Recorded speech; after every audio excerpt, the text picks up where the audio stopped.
Assalamualaikum warahmatullahi wabarakatuh. Selamat malam dan salam sejahtera bagi kita semua. Halo warga FST Unair, kembali lagi dengan Alumni Recognition kali ini dengan pembawaan yang cukup berbeda. Nah, sebelumnya kita akan mengulas terlebih dahulu mengenai apa sih Alumni Recognition itu. Alumni Recognition merupakan sebuah agenda dari BEM FST Unair yang bertujuan untuk memberikan informasi seputar pengalaman alumni FST untuk menambah wawasan serta inspirasi kepada mahasiswa FST Unair. Bersama saya Mifta dan rekan saya Dan saya Satria. akan menemani perbincangan beberapa waktu ke depan dengan pembahasan yang tidak kalah penting dan menarik dari alumni recognition sebelumnya. Nah, benar banget nih, Mbak Miftah. Di Alumni Recognition kali ini akan membawakan tema yang nggak kalah penting nih buat kita para mahasiswa, yaitu dengan judul temanya yaitu Kickstart Your Career After Graduate. Nah, tentunya dapat memberikan pandangan, menambah pengetahuan, dan juga informasi mengenai dunia pasca kampus. Nah, dengan narasumber kita nih yang kali ini berpengalaman di bidangnya, yaitu Kak Muhammad Nur Rahmat Saputra, atau juga yang bisa dipanggil Mas Memet ya. Nah, daripada berlama-lama, langsung aja kita sapa narasumber kita. Mungkin Mas Memet bisa say hi dulu nih ke rekan-rekan lainnya. Halo, eh, selamat malam ya, karena ini udah malam waktu eh, sesi acaranya. Oke, mungkin kenalin dulu ya teman-teman FST, teman-teman online ya. Iya. Kenalin, namaku Muhammad Nur Rahman Saputra, biasa dipanggil Memet. Eh, Aku dulu dari Teknik Lingkungan angkatan 2017 dan baru tahun kemarin menyudahi perkuliahan ya, alhamdulillah. Meskipun apa ya, meskipun nggak ada seremonial terkait wisuda offline ya, meskipun seperti itu, tapi tetap enjoy lah untuk ininya ya selama perkuliahannya gitu. Mungkin itu saja buat perkenalannya. Eh, Tak kembaliin ke teman-teman lagi. Oke, salam kenal Mas Memet, Mas Rahmat. Gimana Mas kabarnya? Kabarnya alhamdulillah nggak pernah kena COVID. Alhamdulillah. Alhamdulillah. Alhamdulillah ya Kak Mas Memet. Semoga senantiasa dalam keadaan sehat walafiat. Amin, amin, amin, amin. Ya, sebelum kita memulai perbincangan talkshow ya Mas ya, mungkin Mas Memet bisa menceritakan terlebih dahulu ya Mas ya mengenai apa kesibukan dari Mas Memet saat ini serta pengalaman dari Mas Memet. Oke, jadi eh, apa ya, untuk kesibukan eh, sejauh ini sih alhamdulillah sudah kerja, dan eh, alhamdulillah juga kerjanya selinier dengan keahlian di bidang teknik lingkungan, yaitu saat ini secara officially atau secara utama kerjaanku adalah di PT Katalis ya. Mungkin kalau teman-teman pernah ngecek LinkedIn-ku, itu pekerjaan utamaku memang di PT Katalis. Namun di sini aku juga apa ya istilahnya, diperbantukan di PT Properindo Envirotech terkait eh, praktisi life cycle assessment. Kalau misalkan mungkin awam ya, kalau di apa namanya, di telinga teman-teman, mungkin ada beberapa adik tingkat di teknik lingkungan yang sudah lumayan familiar terkait isu atau topik life cycle assessment ini ya, di Indonesia terutamanya untuk kebutuhan proper di KLHK ya. Mungkin itu kalau untuk kesibukan saat ini ya, itu sih. Wah, keren sekali ya Kak untuk kesibukannya saat ini. Bahkan meskipun tahun kemarin ya baru saja lulus, namun sudah menjalani atau bekerja di 2 perusahaan sekaligus ya, di PT Katalis Talenta Indonesia dan PT Properindo Envirotech. Nah, dari pengalaman kerja ini nih Kak, pasti banyak yang penasaran mengenai tips and trick ala Kak Mehmet agar dapat cepat diterima bekerja di perusahaan. Itu bagaimana ya Kak? Oke. Sebelumnya disclaimer dulu ya. Kalau aku, ini cerita dikit ya. Jadi perjalananku di perkuliahan itu, terutamanya di tahun 2021 ya, itu, perkuliahan kan full online. Nah, jadi di 2021 itu, apa namanya, proses, dunia skripsiku itu dilaksanakan full online. Jadi, eee, misalkan ada teman-teman yang, skripsinya itu nge-lab atau yang membutuhkan fasilitas di kampus itu, memang sangat terkendala ya, terkait hal itu. Tapi di sini kalau aku sendiri itu skripsinya kan terkait, life cycle assessment itu tadi ya. Jadi nggak, membutuhkan fasilitas kampus sama sekali dan, tidak menggunakan, apa ya, istilahnya nggak ke penelitian lah ya. Kalau mungkin di prodi teman-teman di sini kan, kebanyakan penelitian gitu ya di laboratorium itu, tidak sama sekali kalau di aku. Jadi, eee, skripsiku itu, eee, terkait life cycle assessment-nya di Indonesia Power Energy, tepatnya di Kamojang ya kalau, misalkan teman-teman nanti, cari-cari lebih dalam. Nah, jadi dari skripsi yang aku kerjain itu, alhamdulillahnya ada kebetulan juga dosen pembimbingku itu, punya apa ya istilahnya, bekerja di konsultan gitu. Nah, jadi, eee, bulan-bulan Juni 2021 itu aku kan masih istilahnya masih skripsi ya, masih skripsi dan, saat itu juga aku dimintain tolong untuk, membantu di konsultan, dosenku yang bekerja itu. Nah, jadi, masa-masa skripsi itu memang akan kalau menurutku ya, kalau menurutku masa-masa skripsi itu akan menentukan, ke depan kita mau mendalami keahlian apa gitu. Dan kalau aku memang, apa ya istilahnya merencanakan, skripsi ini kalau bisa menunjang pekerjaanku gitu. Jadi alhamdulillah juga, hal itu bisa tercapai ya. Jadi memang, skripsiku itu mengantarkanku, di posisi saat ini gitu, yaitu menjadi praktisi life cycle assessment. Nah, jadi buat teman-teman nih kalau misalkan udah hampir mau PKL atau mau nanti skripsi, nah itu benar-benar coba apa ya, istilahnya digambarlah, kita ke depannya mau ngapain, mau kerja, dengan keahlian apa, mau, menekuni dunia di bidang keahlian kita itu, yang seperti apa gitu. Coba, eee apa ya, gali lebih dalam apa ke depannya itu yang dibutuhkan di Indonesia gitu.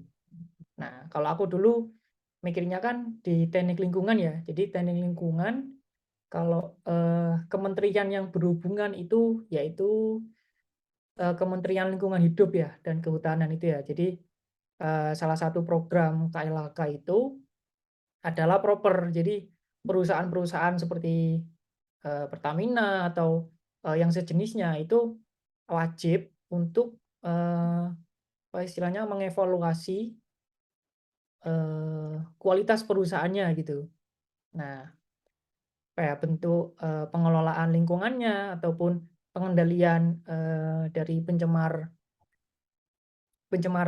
di area perusahaannya itu wajib dilaporkan gitu ke KLHK. Jadi itu yang coba, aku apa ya istilahnya rencanakan lah untuk, skripsiku maupun di dunia kerjaku. Gitu sih tipsnya mungkin gitu ya. Oke, baik Kak. Jadi sebisa mungkin skripsi kita menunjang untuk pekerjaan di kedepannya ya Kak. Nah, tadi kan kita sudah membahas mengenai pekerjaan ya Kak. Nah, kalau waktu dulu-dulu pas kuliah, saya pernah baca bahwasanya kakak ini pernah magang salah satunya di PT Pertamina, yang notabene itu termasuk ke dalam perusahaan yang besar. Nah, itu gimana ya Kak, tips and trick untuk bisa membagi waktu antara kuliah dan magang, serta cara agar bisa magang di perusahaan tersebut? Karena kan ya bisa dibilang tadi ya Kak, itu kan mungkin cukup sulit juga karena perusahaannya yang besar itu. Ya, ya, ya. Jadi kalau magang di Pertamina itu sebetulnya ini ya apa namanya, suatu kebetulan ya. Karena gini, kenapa aku ngomong kebetulan? Jadi kan skripsiku tadi itu kan butuh data ya. Jadi dataku itu sepenuhnya dari data perusahaan. Nah, jadi kalau misalkan aku nggak dapat perusahaan untuk memenuhi kebutuhan dataku, jadi aku nggak bisa nyelesain skripsiku gitu. Jadi awalnya sebelum aku eh, keterima ngambil data di Indonesia Power itu, aku udah nge-apply ke Pertamina Geothermal Energi itu yang juga di Kamojang. Nah, itu kalau nggak salah bulan-bulan November, Desember sampai ke jadi aku apply kan November, terus November, Desember sampai bulan Mei itu nggak ada sama sekali buat konfirmasinya karena kan waktu itu masih pandemi dan masih ini kan apa istilahnya masih banyak kasus lah ya di Indonesia ya, masih juga belum ada vaksin kalau nggak salah, awal-awal vaksin lah itu. Nah, jadi di bulan Mei itu tiba-tiba ada pengumuman kalau misalkan aku diterima buat magangnya gitu. Nah, jadi mau nggak mau kalau misalkan aku tolak, takutnya itu ini apa namanya ngaruh ke adik-adik tingkatku yang mau ke Pertamina atau perusahaan sejenis lah ya. Nah, itu aku takutnya nanti entah di blacklist atau eh, apa ya istilahnya karena udah nolak gitu lah. Maksudnya karena udah nolak terus nggak dikasih kesempatan lagi. Nah, akhirnya aku terima magang itu dan aku juga posisinya lagi ngerjain skripsi juga, jadi double-double. Nah, eh kalau tips-tipsnya apa ya? Nggak ada tips sih. Soalnya itu memang suatu ketidak apa ya? Nggak terkontrol sepenuhnya lah. Benar-benar itu aku udah hopeless kalau misalkan udah nggak keterima jadi ya wis tak biarin gitu. Malah tiba-tiba keterima gitu. Gitu sih. Kalau tips-tipsnya hmm, sejauh ini kalau punya privilege di perusahaan itu sih. Gitu. Kalau tips-tips yang apa ya, yang secara umum ya coba aja apply-apply ke perusahaan-perusahaan gitu.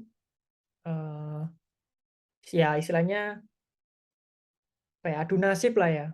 Entah keterima atau nggak keterima, ya udah biarin. Kita pokoknya apply aja gitu.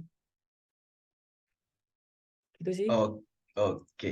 Nah, Mas, tapi aku masih kepo dikit nih, Mas, sama tadi kan Mas Mehmet bilang tuh, kalau skripsi sama magangnya itu barengan ya. Nah, kalau Hmm. dari Mas Mehmet sendiri dulu cara bagi waktunya itu gimana, Mas? Biar dua-duanya itu tetap jalan dan masih dalam kontrol kita gitu. Iya, iya. Dua-duanya jalannya oke gitu. Gimana kalau dari Mas Mehmet? Hmm, kalau aku sih kan dalam 1 minggu ada 7 hari ya.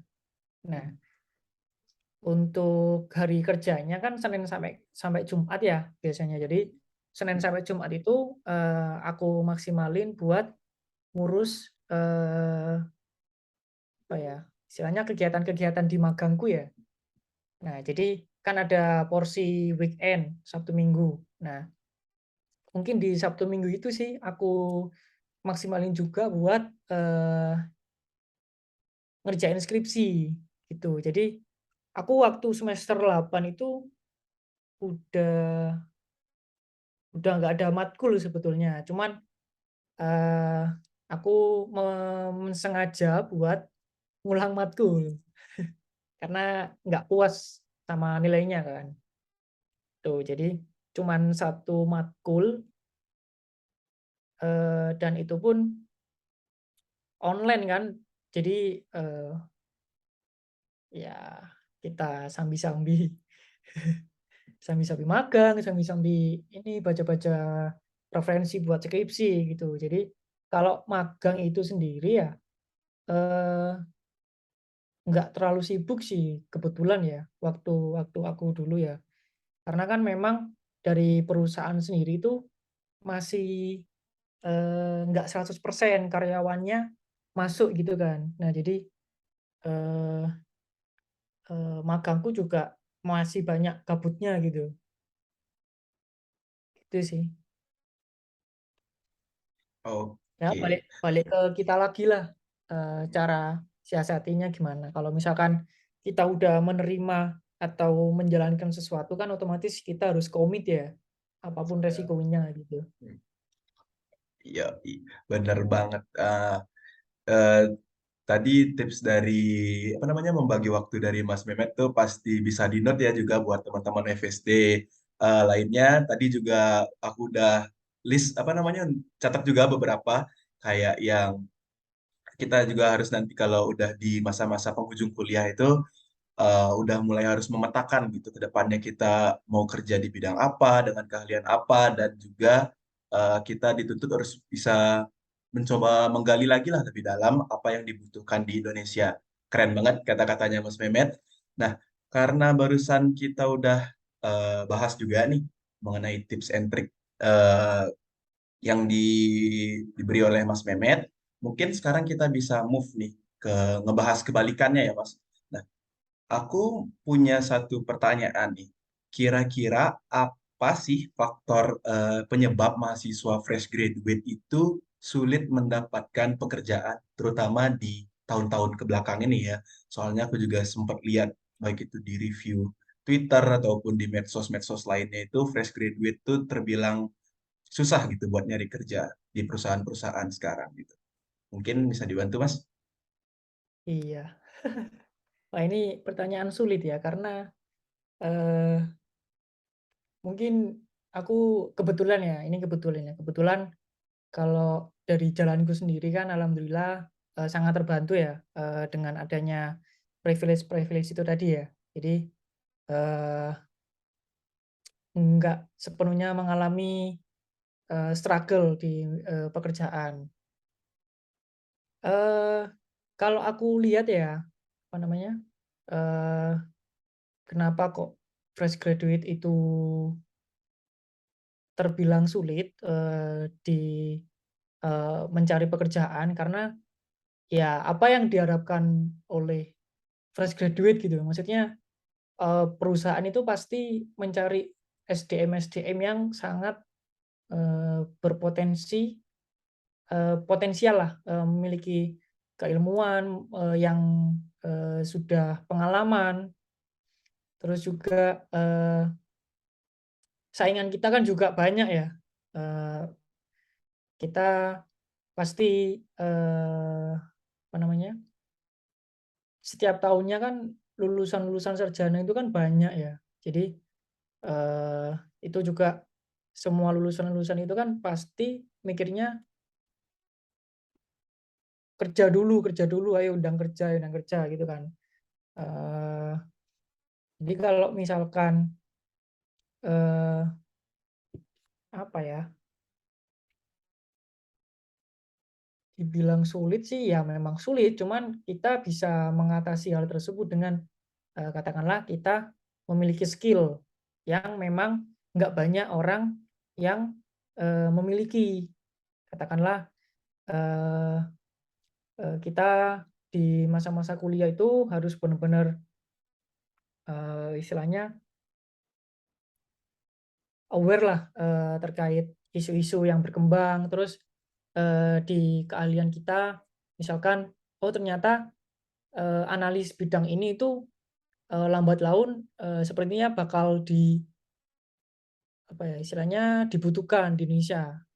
Nggak sedikit teman-temanku yang juga mikirnya kayak gitu. Jadi ada beberapa teman-temanku yang memang mungkin menyengaja untuk menambah semester ya.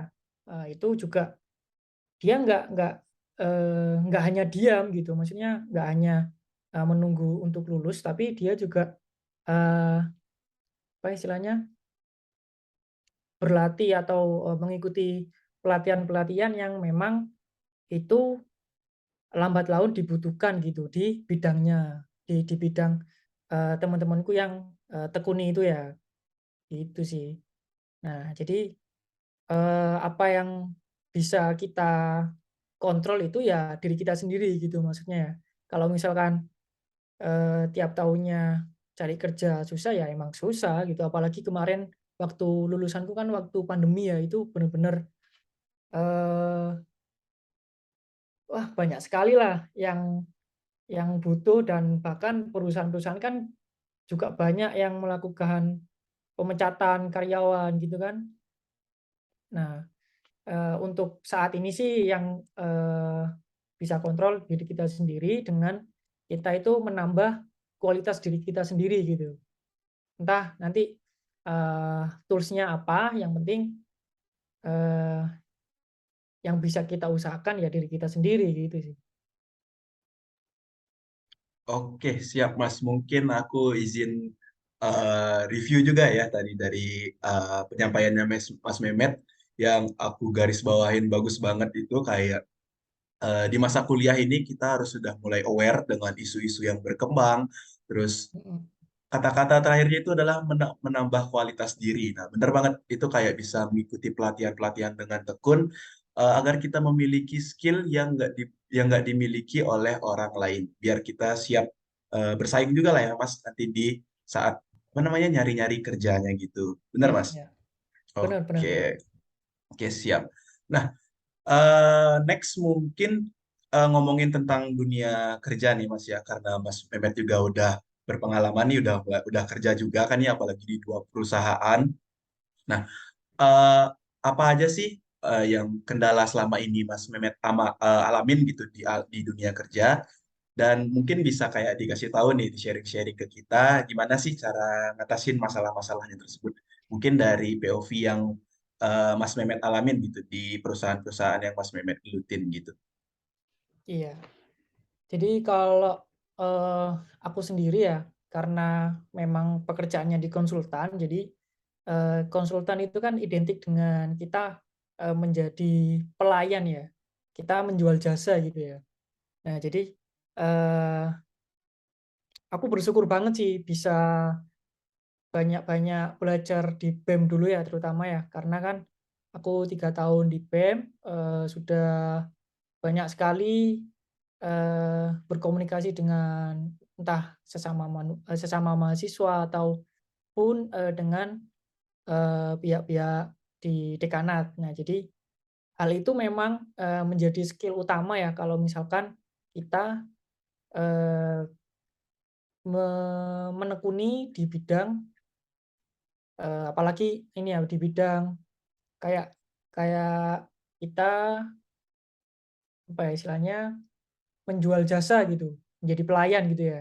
Nah itu kan, kita kan berhadapannya dengan klien, terus, kita juga bisa berkomunikasi dengan baik, menyampaikan eee, apa yang apa yang, eee, apa yang menjadi pekerjaan yang kita harus selesaikan gitu. Entah itu masalah kebutuhan data, bagaimana nanti dokumennya itu Eee, disampaikan ke perusahaan. Nah, skill-skill ini yang memang kalau aku bilang, eee, dibutuhkan banget ya karena, eee, kalau sekarang nih, kita aja nggak bisa berkomunikasi dengan baik gitu, apalagi dengan ya kita misalkan kuliah lah, kalau misalkan kuliah terus, di kelas kita kurang bisa berkomunikasi dengan baik kan susah juga kan, apalagi ketika kita, keluar dari, kampus, dalam hal ini kan mencari pekerjaan gitu. Kalaupun, skill-skill yang basic itu udah kita kesulitan, ya belajar kita masih, jauh lah daripada teman-teman yang udah ahli di masalah skill-skill dasar gitu ya. Itu tadi apa pertanyaannya? Lupa. Tadi itu pertanyaannya udah Mas Mehmet jawab kayak kendala yang Mas Mehmet alamin di dunia kerja Oh sama ya, cara ngatasinnya. Nah, ya itu terus, kendalanya lagi, eee, mungkin kalau udah ini sih, kalau udah mau deket-deket pengumpulan gitu kan, jadi kalau apa ya istilahnya, kontraknya mau habis gitu ya, kontraknya mau habis dengan salah satu perusahaan itu kan otomatis, kita ditekan untuk menyelesaikan dokumen itu kan. Nah, di situ mungkin kita harus benar-benar bisa membagi waktu ya, terkait kegiatan kita di luar ataupun, misalkan kita punya hobi yang memang hobi itu, bisa bikin apa ya, bikin, kita itu merasakan tenang meskipun di dalam tekanan gitu kan. Karena kan kerja kan nggak melulu tentang kita menyelesaikan tugas, kita kan juga harus memperhatikan, kesehatan kita kan ya. Nah dengan hobi mungkin itu bisa, istilahnya mengurangi tekanan-tekanan kita gitu kan. Nah mungkin itu sih, balik lagi ke diri kita sendiri gitu kan. Kita itu lebih bisa mengontrol diri kita, itu sih intinya. Jadi, ya perbanyak pengalaman lah di kuliahan ini gitu. Apalagi teman-teman yang, bisa, eee, gabung dengan organisasi-organisasi di kampus itu benar-benar maksimalin lah skill-skill yang, coba, eee, apa ya, entah terkait kalau humas kan, otomatis skill bicaranya atau public speaking-nya kan harus, baik ya. Nah itu benar-benar dimaksimalin aja sih, gitu. oke. Makasih banget Mas sudah sharing-sharing juga mengenai kendala sama cara ngatasinnya. Mungkin teman-teman yang nanti melihat konten atau cuplikan ini bisa di-note nih, udah ada beberapa sharing dari Mas Mehmet juga tadi di awal disampaikan juga kalau misalnya selain dari hard skill, komunikasi itu nanti juga merupakan sesuatu yang penting. Nah, jadi selagi kuliah kita juga terus bisa ngasah komunikasi kita karena di dunia kerja nanti hard skill itu memang hard skill itu penting tapi soft skill itu juga sangat menunjang karir kita. Bener nggak Mas? Betul betul betul. Oke, Setuju setuju. oke, makasih Mas. Nah, mungkin lanjut lagi ya ke pertanyaan selanjutnya. Kalau apabila dari dunia pekerjaan ini dibandingkan dengan dunia pendidikan, mungkin kita bisa tarik ke yang kuliah aja deh. Apa sih perbedaan yang paling kontras gitu, yang Mas Mehmet rasain antara dunia kuliah sama dunia kerja yang Mas Mehmet gelutin sekarang gitu? Sebetulnya ini sih, kalau aku, nggak jauh beda ya, maksudnya kita juga di kuliah juga, ada tugas, ada kesibukan-kesibukan, di kerjaan juga bakal ada yang namanya deadline, juga kita akan, eee, belajar terkait, eee, apa ya istilahnya, kalau di kuliahan kan, belajar kita kan nggak hanya di kelas, tapi kan kayak teman-teman gini kan di organisasi gitu kan belajar, terkait keorganisasian ya. Jadi kalau di perusahaan juga bakal belajar lagi lah, belajar entah itu terkait keahlian kita ataupun belajar di bagaimana menjalankan fungsi organisasi itu dengan baik gitu ya. Entah komunikasi ke atasan, ke yang lebih tua, itu kan sebetulnya kan juga ada di perkuliahan. Entah itu komunikasi mungkin ke kating-kating yang punya posisi semisal kadep ataupun wakabem, kabem, terus juga komunikasi ke dosen kan sebetulnya kan udah representatif lah kalau misalkan selama ini yang aku rasakan ya gitu sih. Terus mungkin kalau kerja itu tekanannya sih lebih terasa ya. Karena kalau misalkan kita nggak bisa menyelesaikan tugas ataupun sesuai timeline, sesuai deadline, ya jatuhnya nama kita ya yang jelek ya. Bahkan nama perusahaan itu. Tapi kalau misalkan di perkuliahannya kan mungkin ya mungkin diri kita sendiri aja ya yang mengalami dampak itu ya. Kalau misalkan kita nggak menyelesaikan tugas sesuai deadline ya mungkin nilainya akan bisa nggak lulus gitu kan. Nah, kalau kalau di dunia pekerjaan itu tadi pressure-nya lebih terasa dan juga tanggung jawabnya juga lebih besar sih. Karena kan kita melakukan sesuatu hal nggak hanya cuma-cuma gitu. Kita digaji kok, kita cari rezeki kok gitu ya. Masa itu nggak bisa diamanahkan gitu. Kita terima kerja aja udah itu sesuatu hal yang apa ya sangat-sangat rezeki lah kalau aku bilang ya gitu. Oke, mantap banget nih Kak Memet. Terima kasih banyak atas jawaban dan juga informasinya. Sangat informatif tentunya bagi kita semua. Nah, mungkin dari Kak Memet ada pesan-kesan nih untuk mahasiswa FST, khususnya untuk fresh graduate FST UNER. Boleh Kak? Apa ya sebetulnya kalau buat pesan-pesan untuk fresh graduate karena aku juga fresh graduate sih sebetulnya bukan pesan-pesan aja sih kayak eh, apa ya mungkin semangat ya buat teman-teman yang udah lulus terutama angkatan 2018 ya. Nah, itu tetap semangat buat teman-teman.